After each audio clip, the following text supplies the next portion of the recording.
오늘 말씀은 누가복음 10장 25절부터 37절까지의 말씀을 함께 살피도록 하겠습니다. 선한 사마리아인의 비유를 제가 이렇게 또 처음 같이 이렇게 말씀을 나누는 것 같습니다. 오늘 본문에 보니까 어떤 율법 교사죠. 율법에 전통한 사람인데 예수님께 나와서 이제 질문을 하나 던집니다. 율법을 가르치는 교사이니까 이제 여기 보니까 전문가라고 되어 있죠. expert라고 되어 있습니다. 법에 관한 전문가입니다. 그러니까 오늘날로 말하자면은 법관과 같은 이런 존재라고 볼 수도 있습니다. 굉장히 똑똑한 사람이 예수님께 어떤 질문을 던지는가 하면은 선생님, 내가 무엇을 하여야 영생을 얻겠습니까? 라고 질문을 던지는데, 이 질문은 영생에 대해서 궁금해서 또 영생을 얻기 위해서 던진 질문이 아니었고 예수님을 테스트하기 위해서 이제 질문을 던진 것입니다. 왜냐하면 그 앞에, 이 비유 앞에 보면은 예수님께서 여러 가지 말씀을 하시는데 예수님이 하시는 말씀을 들으면서 좀 열을 좀 많이 받은 것 같습니다. 어떤 말씀을 하셨냐면은, 너희가 가서 복음을 전하는데 누구든지 너희를 영접하지 아니하거든 그 발에 묻은 먼지조차도 그곳에서 다 털어버려라. 예수님이 이렇게 말씀을 하셨습니다. 하나님 나라가 임하는 그날에는 소돔이, 그 옛날에 음란했던 그 소돔 땅이 이 동네보다 견디기 쉬울 것이다. 회개할 줄 모르는 자들아 심판때에 두로와 시돈이 이 너희보다 견디기 쉬우리라. 그리고 또 어떤 말씀하시냐, 가버나움아 네가 하늘에까지 높아지겠느냐, 음부에까지 낮아지게 될 것이다. 이런 말씀을 들으면서 이제 그 구약에 능통했던 율법 교사들은 아마 말씀을 가지고 우리를 치시네 뭐 이런 마음이 들었을지 모르겠습니다. 그래서 성경에 관한 전문가다, 꽤 많이 알고 있다라고 생각했던 율법사가 예수님을 시험하기 위해서 던진 질문이, 선생님, 내가 그러면 무엇을 하면은 영생을 얻을 수 있습니까? 그래서 예수님은 이렇게 좀 되물으십니다. 영생에 대해서 네가 잘 알고 있는 그 율법에는, 네가 능통한 율법에는 뭐라고 말하느냐, 어떻게 기록되었느냐라고 물으십니다. 그 율법사가 정확하게 신명기에 나와 있는 그 대답을 예수님께 드리죠. 어떻게 대답합니까? 네 마음을 다하며 목숨을 다하며 힘을 다하며 뜻을 다해가지고 하나님을 사랑하고 또한 이웃을 네 자신같이 사랑하라. 그렇게 기록이 되어 있지 않습니까? 그러니까 예수님이 그래, 네 대답이 맞다. 그를 행하라. 그러면 살리라 라고 이렇게 말합니다. Do this and you will live 라고 되어 있습니다. 그 시험하러 왔다가 예수님께 칭찬을 받게 되죠. 네 대답이 옳다, 정답을 말했다, 칭찬을 받았으니 다 된 것인가. 근데 이 율법 교사는 율법의 핵심을 잘 알고 있다고 해서 실제로 그렇게 사는 것인가? 절대로 그렇지 않다라는 것이죠. 그 다음 이어지는 말씀을 보니까 율법 교사는 이웃을 꽤 위하는, 좀 사랑하는 그런 사람이라고 좀 착각을 했던 것 같습니다. 이어지는 29절 말씀에 이렇게 표현하고 있죠. 이 사람이 자기를 옳게 보이려고 예수님께 또 질문을 하죠. 내가 이웃을 꽤 그렇게 좀 이렇게 사랑하고 이웃을 좀 위하는 사람인데 옳게 보이려고 그것을 좀 드러내고자, 그러면 예수님, 내 이웃이 누구입니까? 라고 묻고 있죠. 사람들과 그저 그렇게 좀 잘 지내고 주거니 받거니 잘 지내고 있었습니다. 그래서 자기를 옳게 보이려고, 그러니까 주님께 마땅히 내가 이 정도로 이렇게 살아가면은 주님도 인정해 주시고 칭찬을 받을 것이라 라고 기대를 하고 질문을 던진 것이죠. 자, 이때 예수님이 이 사마리아인의 비유를 통해서 진정한 이웃 사랑에 대해서 말씀을 하십니다. 그런데 쭉 말씀을 하시는 말씀을 보니까 하나님 사랑하고 이웃을 자기 몸과 같이 사랑하는 이 사랑이 바로 영생과 관계가 있다라는 것을 말씀을 하십니다. 그러니까 정말 주의 깊게 살펴야 할 필요가 있다라는 것이죠. 30절부터 이제 선한 사마리아인의 비유, 유명한 비유가 시작됩니다. 어떤 사람이라고 되어 있죠. 그러니까 이 사람이 보통 유대인이라고 그렇게 해석을 많이 하기도 하는데 이 사람이 유대인인지 이방인인지 우리는 알 수는 없습니다. 보니까 어쨌든 참 불행한 사람이죠. 예루살렘에서 여리고로 내려가다가 강도를 만나게 됩니다. 근데 강도들이 이제 옷을 벗기고 때리게 되죠. 그리고 거의 죽음 직전까지 간 것 같습니다. 그래서 이제 그 배경을 잠깐 살펴보면은 예루살렘은 해발 한 750m 정도에 있었고 여리고는 해수면보다도 낮은 해저 한 250m 정도에 있는, 그리고 마일스로는 미국의 마일스로는 20마일이 조금 넘는 그런 길이입니다. 20마일 정도 되는 데다가 이렇게 여리고까지 많이 내려가는 아래쪽에 있는, 그리고 비탈이 좀 심한 그런 지형입니다. 바위가 많은 이런 지대를 지나야 하니까 이제 강도들이 거기서 기승을 부리고 있었다라는 것이죠. 바위 뒤에 숨어 매복하고 있다가 이제 사람들이 지나가면은 습격을 하곤 했습니다. 그래서 당시에는 피해 도로다라고 그렇게 불리기도 했습니다. 웬만한 사람들은 혼자서 그 길을 감히 잘 가려고 하지 않았고 몇 사람이 함께 다니고 그렇게 했던 길이라고 합니다. 그런데 어떤 한 사람이, 누구인지는 모르지만 한 사람이 혼자서 그렇게 길을 가다가 아니나 다를까 강도를 만나게 되었다라는 것이죠. 신약 시대, 팔레스타인 이런 지대 옷이 귀했죠. 그 옛날에 옷이 얼마나 귀했는지 외투 한 벌 그러면은 재산 목록 1호가 될 정도였습니다. 가지고 있던 옷을 빼앗기게 되고 소지품도 다 털렸을 것입니다. 아마 빼앗기지 않으려고 저항을 해서 그런지 매를 맞아가지고 죽음 직전까지 간 사람입니다. 강도들은 탈취한 후에 도망을 가버렸고 그냥 두게 되면은 금방이라도 죽을 그런 위기에 놓여 있었던 것이죠. 그런데 31절을 보시면은 마침 이제 유대인 제사장 한 명이 그 길을 어쩐 이유인지 또 지나가다가 이제 신음하는 소리가 나서 가보니 피투성이가 된 사람이 이제 옷이 다 벗겨진 채 쓰러져 있습니다. 그냥 두면 곧 죽을지도 모르는 사람입니다. 제사장이 그 사람을 보면서 무슨 생각을 했는지는 모르지만 성경에 일단 보니까 그를 보고 피하여 지나갔다라고 기록이 되어 있습니다. 그 길로 내려가다가 라고 하는 것을 보니까 예루살렘에서 이제 업무차 아니면 집이 이제 여리고에 있었는지도 모르겠습니다. 어쨌든 예루살렘 성전에서 하나님께 드리는 이 제사의 그 직무를 다 마치고 여리고로 내려가는 길이었습니다. 만약에 거기 집이 있었다면은 이제 떨어져 있는 가족들을 제사 직무를 한동안 했을 것입니다. 오랜만에 또 떨어져 있는 가족들을 생각하며 발걸음을 재촉하며 내려갔을지 모르겠습니다. 가족들이 보고 싶었겠죠. 그래서 내려가는 길에 강도들이 나타나는 그런 곳이기 때문에 은근히 불안한 마음도 들었을 것입니다. 총총걸음으로 재촉을 했을지 모르겠습니다. 그런데 지금 이 피투성이가 된 사람을 만났으니 어떤 생각이 들었겠는가 라는 것이죠. 이 사람하고 괜히 엮였다가는 오늘 밤에 내가 집에 못 갈지도 모르겠다. 강도가 또 나타날지도 모르잖아. 내가 제사장인데 이 피 묻은 사람을 건드렸다가 내가 부정해지면 어떻게 하나. 아무도 보는 사람이 없잖아. 모르겠다. 그냥 집에 가자. 라고 그냥 가버린 것이죠. 그 다음 절에 보니까 얼마 후에 레위 사람이 그 길을 지나가다가 똑같은 광경을 보게 되고 똑같이 행동을 하게 됩니다.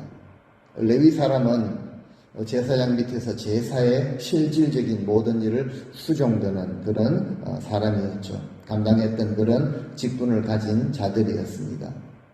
그 사람 역시 어떤 이유에서인지 피하여 그냥 지나가 버리게 됩니다. 말씀을 준비하면서도 많이 힘들었는데 오늘날로 표현하자면 목회자나 중직자들이라고 볼 수도 있겠습니다. 그들이 그냥 지나쳐 버리게 되었습니다. 그리고 얼마 후에 어떤 다른 사람이 이제 그곳을 지나가게 되는데 그 사람은 이제 사마리아인이었습니다. 그 사람은 보니까 이제 여행하는 중에 그 사람을 보게 된 것이죠. 제사장이나 레위인은 그 하나님 앞에 드리는 그 제사의 직무를 마치고 하나님 앞에 은혜를 받고 내려가는 길이었고, 사마리아 사람은 여행을 하는 길이었습니다. 더 다른 것에 신경을 안 쓰고 오로지 좀 이렇게 쉴 수 있는 그런 시간을 가지고 있었던 사마리아인. 강도 만난 사람에게 가까이 가서 보니까 상황이 아주 참 난처한, 너무 불쌍한 그런 상황이었습니다. 이것을 보고 피해서 그냥 가버리는 대신에 어떤 마음을 가졌는가? 33절 마지막 부분에 보니까 그를 보고 불쌍히 여겼다라고 기록을 하고 있습니다. 불쌍한 사람 봤으니 불쌍히 여기는 이런 자세 가질 수도 있겠지라고 그냥 우리는 생각할 수도 있겠지만, 어떤 참 불쌍한 상황을 보면서 불쌍히 여기는 마음, 이것을 가질 수 있다라는 것은 참으로 드물고도 귀한 것이다 라는 것을 발견하게 됩니다. 불쌍히 여길 수 있는 마음은 주님의 성품입니다. 주님의 마음이죠. 그리고 은사 중에서도 참 귀한 은사입니다. 누구나 가지기 쉬운 그런 마음은 아닐 것입니다. 그런데 유대인들은 이 상종도 하지 않았던 그 이방인, 이 사마리아인이 지금 죽어가는 강도 만난 사람을 보았을 때 불쌍히 여기는 마음을 가지게 되었습니다. 나름 거룩하다고 생각했던, 그리고 잘한다고 생각했던 제사장과 레위인은 그 사람을 보고 피하여서 지나간 것과는 정반대의 모습이죠. 그 이방인이, 이 사마리아인이 가지고 있었던 애티튜드 그 자체가 유대인들과는 완전히 달랐습니다. 유대인들은 그 율법의 계명들을 그냥 자신의 지위가 있기 때문에 형식적으로라도 그렇게 지키고 알고 있으면은 그렇게 살고 있다. 또 마치 영생이라도 이것을 잘 지켜서 영생을 얻을 수 있다라는 잘못된, 왜곡된, 병든 그런 구원관을 가지고 있었던 것이죠. 율법에 대해서 잘 알고 있고 마음과 뜻과 목숨과 힘을 다해서 하나님을 사랑한다라고 그렇게 착각을 했지만, 그렇게 또 자부했지만 막상 이웃은 가장 사랑하지 않았다라는 반증을 보여주는 것입니다. 그런데 이 사마리아인이 강도 만난 자를 보면서 그 사람을 보자마자 여행하는 중이었음에도 불구하고 이 불쌍한 마음을 가지게 됩니다.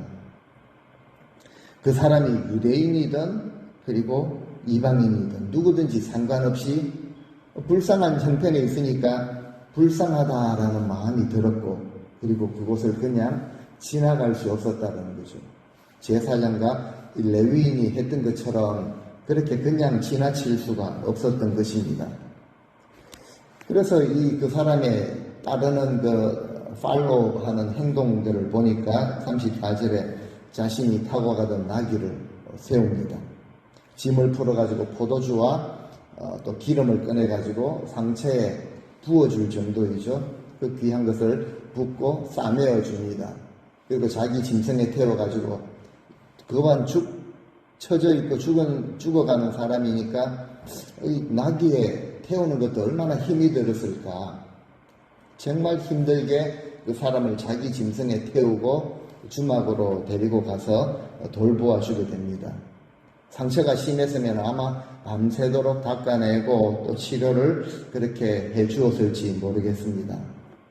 그리고 다음날 이제 길을 떠나면서 여관 주인에게 이틀치 노동자 품삯에 해당하는 분량을 이제 주게 되죠.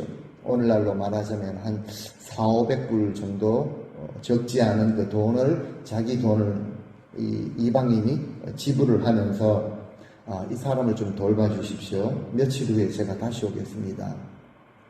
혹시 비용이 더 들면은 돌아올 때 제가 그 나머지를 계산을 할 테니까 이 사람을 꼭 좀 정성스럽게 봐주십시오.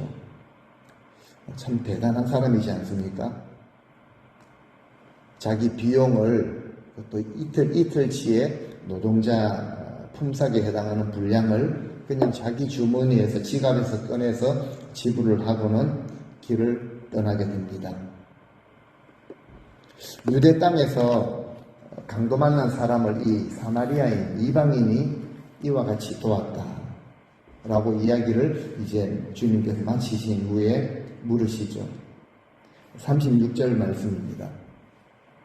네 생각에는 이 세 사람 중에, 그러니까 이 사마리아인이 있었고 거기에는 제사장과 레위인이 포함되어 있었습니다. 이 세 사람 중에 누가 강도 만난 자의 이웃이 되겠느냐, 누가 진정한 사랑을 베푼 사람이냐라는 질문이죠. 율법교사가 어떻게 대답을 합니까? 자비를 베풀어 준 사람입니다. 답을 알고 있었다는 것이죠. 우리 모두가 지식적으로 알고 있는 그 답과도 같습니다. 그때 예수님이 진정한 정답을 이제 말씀을 하시죠. 37절을 같이 한번 읽어보시겠습니다. 이르시되 자비를 베푼 자니가 예수께서 이르시되 가서 너도 이와 같이 하라 하시니라. 가서 너도 이와 같이 하라. 이제 이야기 처음으로 돌아가면은 이 율법 교사가 이제 영생을 얻기 위해서 무엇을 해야 합니까? 라고 질문을 던졌죠. 당연히 마음과 힘과 뜻과 목숨을 이제 다하여서 하나님을 사랑하고 또 이웃을 우리 자신같이 사랑해야 한다라는 이것. 예수님이 맞다라고 하신 이것이 영생을 얻는 길이죠. 우리가 우리를 구원하신 하나님을 사랑하고 우리가 그 사랑과 은혜를 받은 자이기 때문에 이제 우리의 그 이웃을 정말 우리 자신같이 그렇게 사랑해야 한다는 것. 이것을 우리가 머리로 알고 지식으로 알고 공부해서 배워서 교리적으로 아는 것이 아니라 이것을 행할 때 영생, 우리 영이 살게 되어 있다라는 것을 말씀을 하신 것입니다. 머리로는 우리가 이해가 되는데 우리 삶으로 잘 행하지 못하지 않습니까? 저도 많은 그런 찔림과 도전을 받은 것처럼 우리 삶으로 잘 안 되는 것입니다. 도무지 안 되는 것이죠. 우리 삶에 이렇게 행동으로 잘 나타나지 않고 있는데 그 이유가 무엇일까? 라는 것을 한번 또 생각을 해보게 됩니다. 어떻게 하면은 정말 우리 마음에 다가오게 되고 우리도 정말 불쌍히 여기는 마음을 가지게 되고 우리의 삶으로 행동으로 행위로 우리의 행실로 드러날 수 있겠는가? 어떻게 하면 될까요? 여러 가지가 있겠죠. 정말 은혜가 은혜로 하나님께 받은 은혜가 은혜로 다가올 때도 그렇게 될 수 있겠습니다. 그런데 좀 쉬운 방법이 있다라는 것을 좀 생각을 해보게 됩니다. 무엇이라고 생각을 하십니까? 그것은 바로 입장을 바꿔놓고 생각을 하는 것이죠. 흔히 우리가 하는 표현입니다. 입장 바꿔놓고 한번 생각해 보자고. 정말 쉬운 방법인데 정말 안 되는 것이기도 하다라는 것이죠. 입장 바꿔놓고 생각하는 것, 이것만 잘해도 우리 신앙생활에 내가 참 자유함이 있겠다. 마음의 평안이 넘치겠다라는 생각이 듭니다. 서로의 입장을 이해해주고 사랑이 정말 넘치는, 진정한 사랑이 넘치는 이런 공동체가 될 수 있을 텐데 우리는 너무 이기적이라는 것이죠.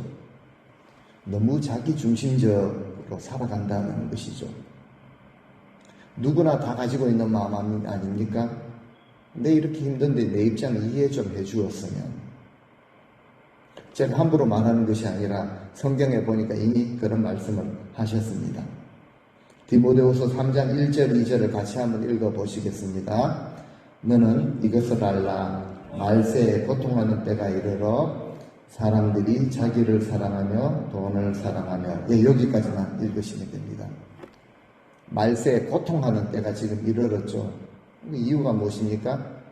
지극히 자기중심적인 그런 삶.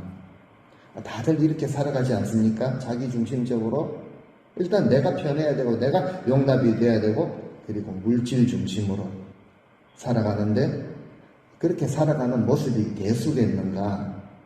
근데 그 디모데후서 바울이 디모데에게 교훈을 주실 때 그 뒤에 보면 이런 말씀을 하십니다. 이 같은 자들에게서 네가 돌아서라 라고 말씀을 하고 그렇게 디모데에게 가르칩니다.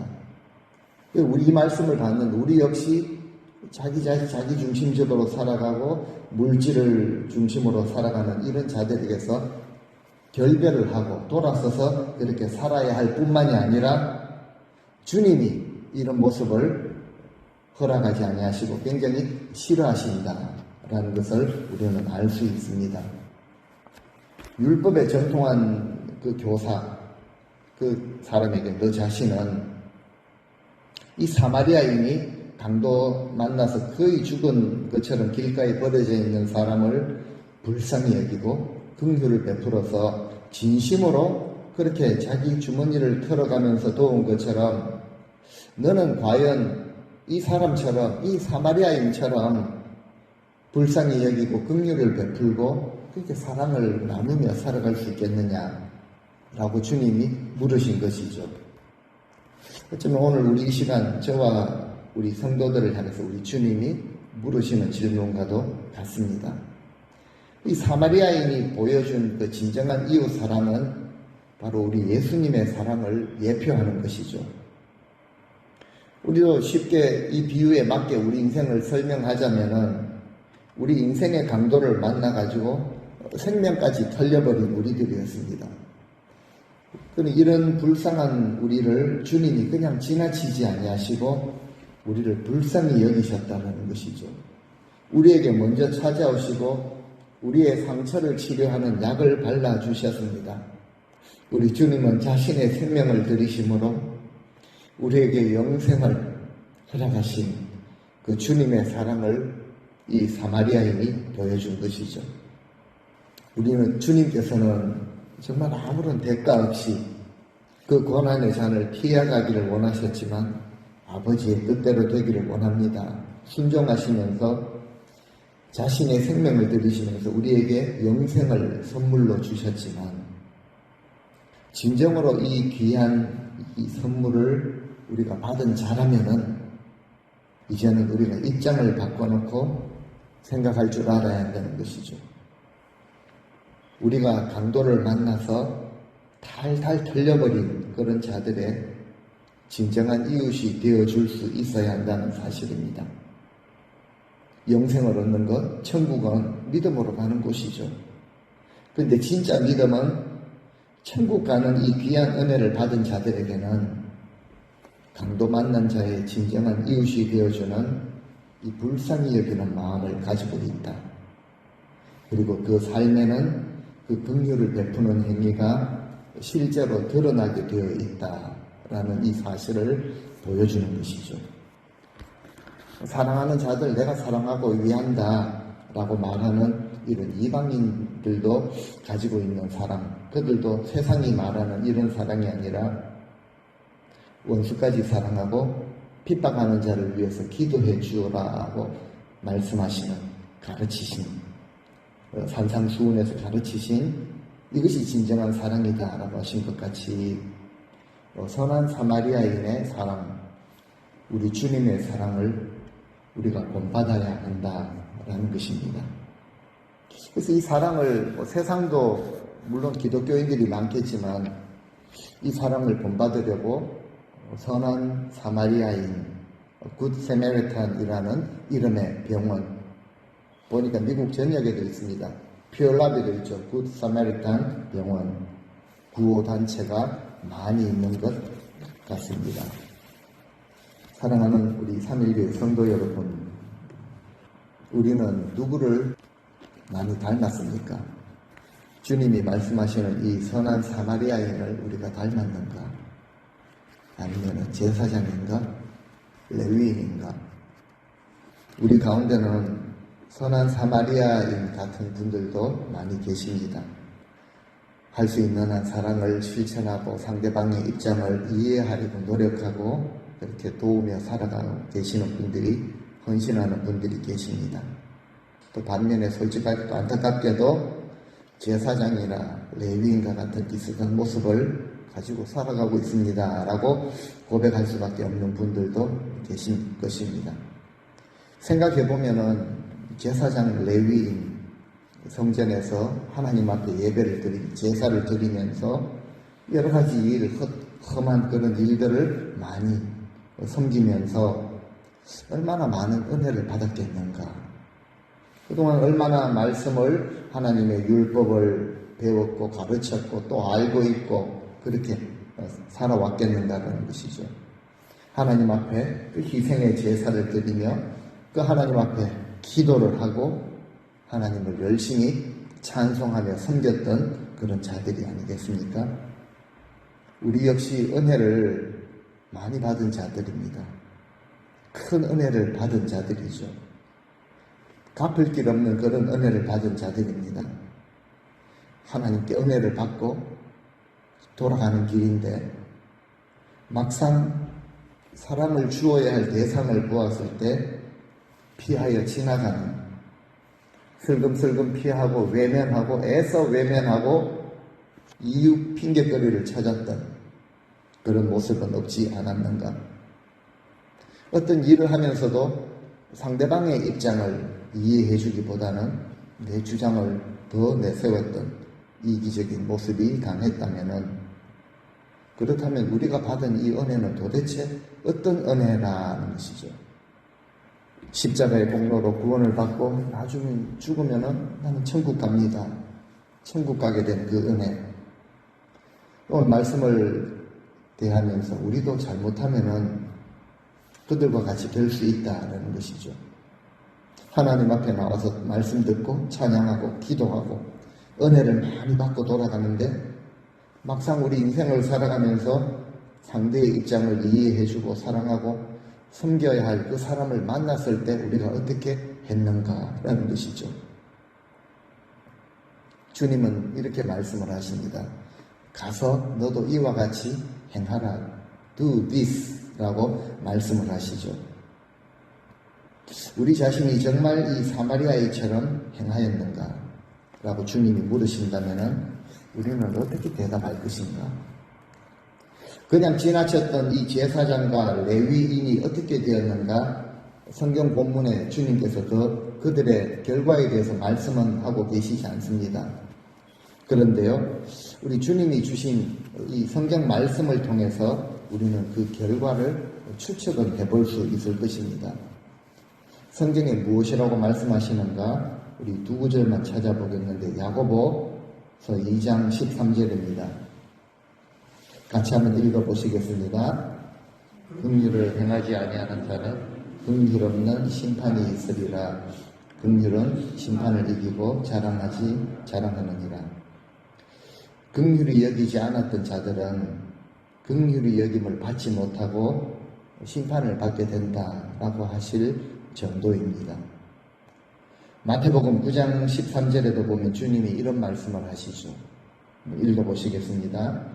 너희는 가서 내가 긍휼을 원하고 제사를 원치 아니하노라 하신 뜻이 무엇인지 배워라. 예, 여기까지. 정말 우리가 신앙생활하면서 우리 주님 앞에 나온 자들이 배워야 하는 것이 있습니다. 정말 교회에서 배워야 하는 것이 있다는 거죠. 우리 교회가 전통적으로 지내왔던 방식, 일하는 방식, 또 주님의 비유에 의하면 금가락지를 끼고 좋은 옷을 입고 들어오는 자들에게 여기 좋은 자리에 앉으소서 접대 잘하는 것이 아니라라고 하십니다. 차별하는 것은 죄라고 하시죠. 죄를 짓는 것이라고 주님이 말씀을 하십니다. 그리고 이런 자들을 결국 나중에 주님께서도 차별하신다라고 말씀을 하십니다. 그 대신에 주님이 원하시는 것이 있죠. 주님이 이 긍휼을 원하신다라는 것이죠. 제사, 멋지게 깔끔하게 확실하게 제사 드리는 것, 원하지 않는다라고 하십니다. 긍휼이 무엇인가라는 것이죠. 소외되고 가난한 이웃에 대한 관심, 그리고 불쌍히 여기는 마음, 그리고 나 자신의 희생을 통해서 베풀어주는 그 사랑이 바로 긍휼입니다. 주님은 우리를 긍휼히 여기셨죠. 헬라어 원뜻을 깊이 이렇게 들어가 보면 정말 애간장이 끊어지는 듯한 그런 마음을 가지는 것입니다. 우리 주님께서 원하시는 것을 우리는 알아야 하고 그리고 배워야 합니다. 내 제사 훌륭합니다 라고 고집할 수 없는 그런 문제이죠. 이런 모습은 없으면서 교회에 와서 어떤 맡은 일 열심히 하고 거룩하게 예배를 드린다고 할지라도 주님은 내가 원하지 않는다라고 하십니다. 그렇게 하지 말라는 뜻이죠. 주님이 원하지 않으면은 안 하는 것이 맞습니다. 그리고 주님이 원하는 것이라면은 내 지갑에 좀 내가 손해를 보더라도 우리는 그거 붙들고 그거 해야 합니다. 왜냐하면 하나님께서 긍휼을 모르는 자들의 예배를 받지 않으시기 때문에 그렇습니다. 영생의 길을 물어온 율법사에게 마지막에 너도 가서 그렇게 하라 라고 말씀을 하시죠. 우리는 너무나도 쉽게 교리적으로 예수님 믿고 내가 이것을 입으로 시인하고 구원을 얻었다라고 고백하지만 주님은 영생에 대해서 분명하게 말씀을 하십니다. 영혼을 불쌍히 여기고 긍휼히 여기며 자비를 베푸는 이 행위가 동반될 때 주시는 것이다 라고 하십니다. 우리 마음에 정말 입장 바꿔놓고 생각해 줄 수 있는, 그리고 참 그 사람의 처지가 불쌍하다, 우리가 주님께 그렇게 불쌍히 여김을 받은 것처럼 우리가 긍휼히 여기는 마음이 있는가? 나도 불쌍하죠. 나도 참 불쌍하고 참 어려운 형편에 있지만 또 다른 사람들을 볼 때 입장을 바꿔놓고 생각을 하고 긍휼히 여기는 그런 마음을 가지고 있는가? 아니면 나하고 맞지 않으면 그냥 외면하고 마음을 닫아버리는 차가운 마음을 가지고 있는가? 이것은 깊이 생각해 보아야 합니다. 우리는 믿음으로 구원 얻었다라고 말할 수 있지만 정말 강도 만난 자와 같이 피 흘리며 쓰러져 있었던 우리는 사탄 마귀에게 영혼까지 탈탈 털려버렸던 우리였습니다. 로마서 표현에 하면 하나님과 원수까지 되었던 우리 주님이 불쌍히 여겨주셨죠. 그리고 그 주님의 자비하심으로 구원을 얻은 자라면은 우리 역시 우리 신앙의 성품의 가장 중요한 긍휼히 여기는 마음을 가지고 이웃을 사랑할 수 있어야 합니다. 우리 주변에 우리의 도움을 필요로 하는 이웃이 있는가? 있다면 시간도 내고 물질도 드리고 마음도 나누면서 그들을 사랑해야 합니다. 구원받은 자라면은 절대 무관심해서는 안 됩니다. 가만히 있으면은 안 됩니다. 긍휼히 여기는 마음은 구원받은 성도들에게 절대적으로 필요한 성품입니다. 영생으로 가는 지름길이죠. 긍휼히 여기지 않으면은 긍휼 없는 심판을 받게 된다. 성경이 그렇게 말씀을 하십니다. 우리는 하나님의 자녀들입니다. 예수님으로 인해 구원을 얻은 자들입니다. 그렇기 때문에 예수님께서 가서 너도 그와 같이 행하라 라고 명령하시면 우리는 그대로 실천해야 합니다. 우리 주님이 주신 이 명령대로 우리 주변에 있는 사람들 불쌍히 여기시고 긍휼히 여기시고 사랑을 베풀며 살아가는 진정한 영생 얻은 자로 믿음의 삶을 살아가게 하옵소서. 기도하시고 그렇게 살아가실 수 있는 우리 성도님들 되실 수 있기를 간절히 소원합니다.